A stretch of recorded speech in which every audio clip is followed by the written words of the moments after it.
Alright, got a new Mario Tennis game. You're gonna have to check this baby out.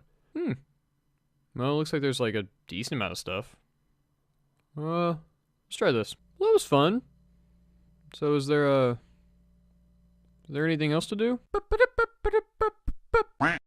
So Mario Tennis Ultra Smash was a game that's kind of not exactly lived up to the hype, even though there wasn't that much hype that was generated from the initial E3 trailer that we got last year. But never mind that. So we know that this is a game that clearly was rushed. I mean, you could tell from the second that this game was announced that you're like, that needs a different concept. It never really got off the ground. It never really felt like it was going to be some new, huge innovation, some new push forward for the Mario Tennis franchise, and it just feels like kind of a stopping point. Whenever I look at that game, I sit back and think, that game probably came into conception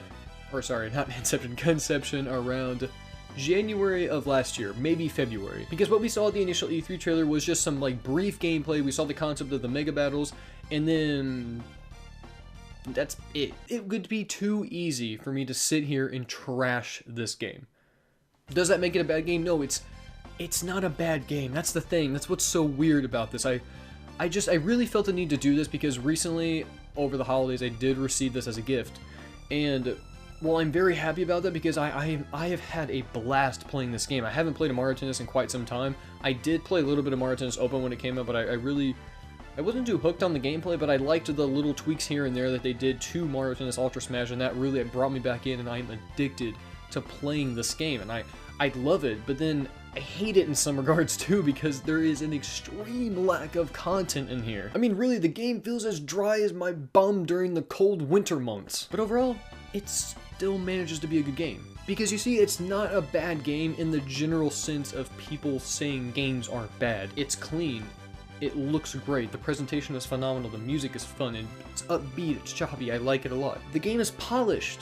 It doesn't run bad. Like, it never buffers from 60 frames per second. It always maintains a constant frame rate. So there are so many ways I can praise this game, and there are so many ways that I can dock it and say it's crap. The game is not finished. It just comes down to that. If I had to sit and recommend it to someone, I honestly don't know what I'd say, and it doesn't really ever happen to me when I'm talking about video games. Usually I am on point. Like, I understand, like, I know when to recommend games to people. I understand their taste and I know what to say.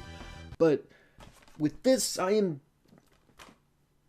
smack my nose during that. I'm so conflicted whenever I'm playing this game because I truly, deeply love the core gameplay of this. I love the core tennis of this. It's so great. I'm actually kind of a proponent of Mega Battle. I find enjoyment in it, and I think it's a fun addition to it. That shouldn't be the central feature of this new Mario Tennis game. If this game had anything from 3 or 4 new minigames to, you know, an actual tournament mode, to a full-fledged RPG mode like Mario Tennis Power Tour or the Mario Tennis on the Game Boy, it would be phenomenal. I mean, it would be top-tier Mario sport game, and I cannot emphasize that enough. This is one of those games where I'm going to play it hard for like 10 hours, and I'm going to put it up and only bring it out when friends come over or if I play it with my fiance. That's it. It's going to be negated to local multiplayer status for the rest of its existence probably when I'm just finished with it. This game should have been a $20 downloadable title and no more than that. In this current state now, if they patch this game and release some free DLC, I'm right there. I will gladly clap and smack you right on the bum, Reggie, for that. In modern gaming, there is this fear among consumers. There's this mentality that if a game isn't supported, if a game doesn't get bought, you're not going to see another one. And that's something that needs to change because game companies need to I understand that gaming is a business. Yes, the game industry is a business at its forefront, and I get that. And if a game is not selling, why would you make another one? But, hear me out. What needs to happen with games like this is they need to get a price drop.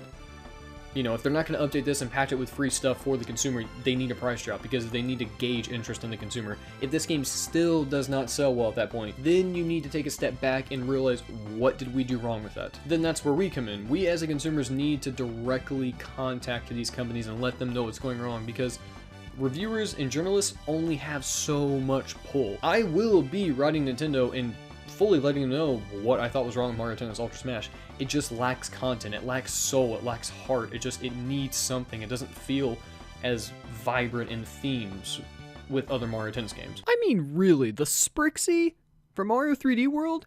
More like Shixie. Nailed it! But when games don't sell well nowadays, it's instantly like a red flag to gaming companies saying, oh, we're not making another one of those again. Those titles can just be negated to download status. Maybe they can be experimental. I think if Nintendo makes a smaller niche F-Zero game and just puts it out as a downloadable title, I think it would sell well. I would kill to have a new F-Zero, a new Mother game, and if you don't know what that is, I'm talking about the Earthbound franchise. I'd love to have a new Time Splitters game. Who remembers that? Or even a new Conker game. Please, a new Conker game. But I think where a lot of these franchises need to start gauging interest is they need to maybe offer just cheaper downloadable versions of it. I mean, that's just one idea, you know, that's just from this guy sitting here. As consumers, let's start directly letting companies know what was wrong with their game and let them know that, hey, when a price drops comes around, I'm gonna get your game, because then I think it's worth it. Because then you're telling them like, oh, your game is still worth something to me, but you did this and this wrong, so it's just not worth as much. So if you fix that the next time, then I can purchase your game at full price, and you'll get more money, more moolah, because that's what it's all about at the end of the day, isn't it? I just don't want to see the gaming industry continuously go through this bout of staleness. I want them to embrace their past. I want them to realize that, you know, these niche games can still sell a fair amount if you just budget them better, or if you just think about your options when releasing them more. Do we necessarily need an F-Zero on the Wii U? No. You could make a cheaper version and put it on 3DS, and it would probably still garner a lot of attention because that's the first F-Zero game for 10 years. Actually more. I'd love to have a new Pac-Man World game, but instead, we got that. And we told them we didn't like that, and they made another one. Go back to Pac-Man World, Namco. I just want to see more creativity from gaming developers. I don't want to continuously see them fall back in this pool of fear, thinking that they can't do anything creatively, thinking they can't do anything new because they're just afraid that their game is not going to sell because it doesn't have any, it's not a known franchise. That's what I am terrified of. I'm terrified of just continuously getting the same crap over and over again. Part of that's on us and part of that's on them, because if we like the same thing, then we like the same thing over and over again. And there's just going to be people like me who sit around just waiting for something new, and then I'm gonna get old and die before that happens. If there's one thing you take away from this video, I want it to be this.